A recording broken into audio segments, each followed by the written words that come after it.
Cette enquête est un calendrier de l'Avent audio en 24 épisodes et vous écoutez l'épisode numéro 8. Si vous ne l'avez pas déjà fait, téléchargez et imprimez gratuitement le kit de l'enquête grâce au lien en commentaire. En cavale, le podcast d'enquête mystérieuse pour enfants espions. C'est top secret. On est en cavale. On mène l'enquête.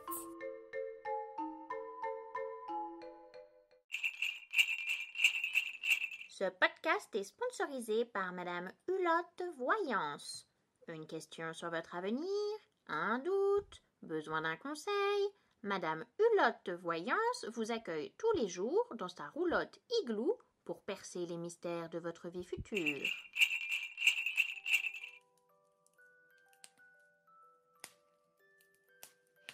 Le matin se lève sur Noëlville en Laponie. Astro se réveille après une longue nuit avec l'odeur des tartines grillées que Madame Albertine lui dépose sur un joli plateau en bois au bout de son lit. Je ne vous l'avais pas dit, mais Astro s'est installé dans la chambre d'amis du château du Père Noël. Le temps de résoudre l'opération, ça sent le sapin. Après un bon petit déjeuner et une toilette de chat, Astro file rejoindre les renards du SSPN, le service secret du Père Noël. Good morning, Astro. J'espère que vous avez bien dormi car nous avons du pain sur la planche. Dans une heure, un seul grand conseil. Nous allons y assister ensemble. Madame Albertine et les renards sont tous atterrés dans la salle de réception du château. Réunir le Grand Conseil est un événement exceptionnel. Le Grand Conseil est composé d'illustres personnages et les plus beaux tapis et fauteuils sont sortis pour l'occasion. Madame Albertine a l'air toute excitée. Le fauteuil violet, tout petit et très haut, tu le vois ? Eh bien, c'est celui de Madame Hulotte, la plus âgée et la plus sage du Grand Conseil. C'est une fée qui a choisi de prendre la forme d'une chouette il y a de nombreuses années. Et c'est aussi la meilleure voyante de toute la Laponie.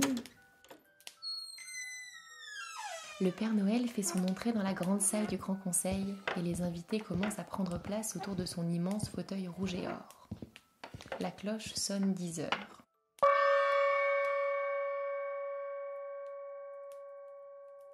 Puis, le silence se fait naturellement dans la salle et le gros bonhomme à la barbe blanche prend la parole. Chers amis, honorables membres du Grand Conseil, merci de vous être libérés si rapidement. Je vous ai convoqués pour parler d'un sujet urgent. Astro remarque des réactions étranges lorsque le mot « convoqué » est prononcé par le Père Noël. Ça n'a pas l'air de plaire aux illustres membres du Grand Conseil. Comme vous l'avez appris, les lutins de Laponie sont KO. Ils sont complètement hors service et nous ne savons donc pas quoi offrir et faire produire dans nos ateliers pour ce Noël. Oui, nous avons été alertés et j'avais pressenti une catastrophe il y a quelque temps. Avez-vous pensé à demander de l'aide à d'autres clans de lutins ? Mon amie, la grande sorcière voodoo des Cévennes, connaît bien les lutins français et pourrait peut-être leur demander... Baliverne, nous n'allons pas demander son avis à une vieille sorcière française. Et je suis sûr que ces lutins ne sont pas disponibles de toute façon. Non. J'ai une solution plus simple en tête pour régler le problème. J'ai décidé de faire fabriquer le même cadeau pour chaque enfant.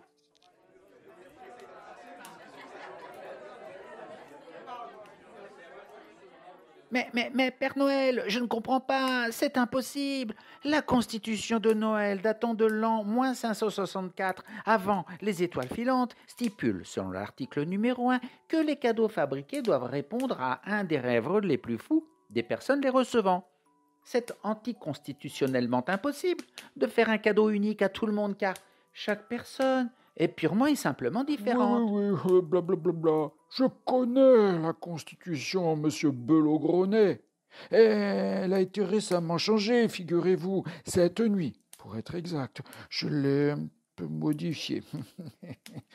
Bref, laissez-moi vous parler de ce jeu unique que j'ai inventé pour tous. Il s'agit d'un jeu. Quel genre de jeu, Père Noël ? Un jeu vidéo. Ça va être fantastique.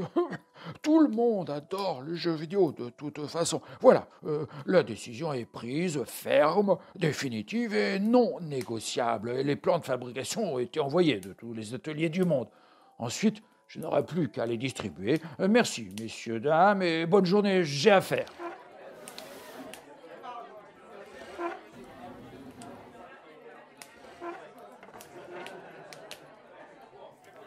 Astro observe la pièce.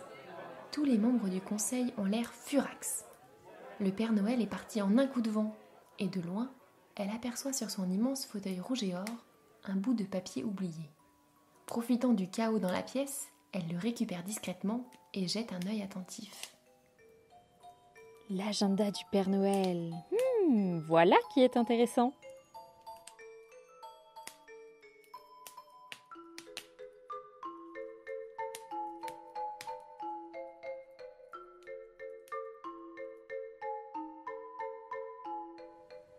Je crois que cet agenda pourrait nous révéler bien des choses. Est-ce que tu peux l'observer et me dire ce que tu en penses ? Je crois qu'il y a des mots bizarres dedans. Est-ce que tu arrives à les déchiffrer, peut-être à l'aide du décodeur ? Ensuite, tu peux demander à tes parents d'écrire tes découvertes dans les commentaires. N'hésite pas non plus à laisser 5 étoiles pour m'aider à résoudre l'enquête. À demain pour la suite de l'aventure.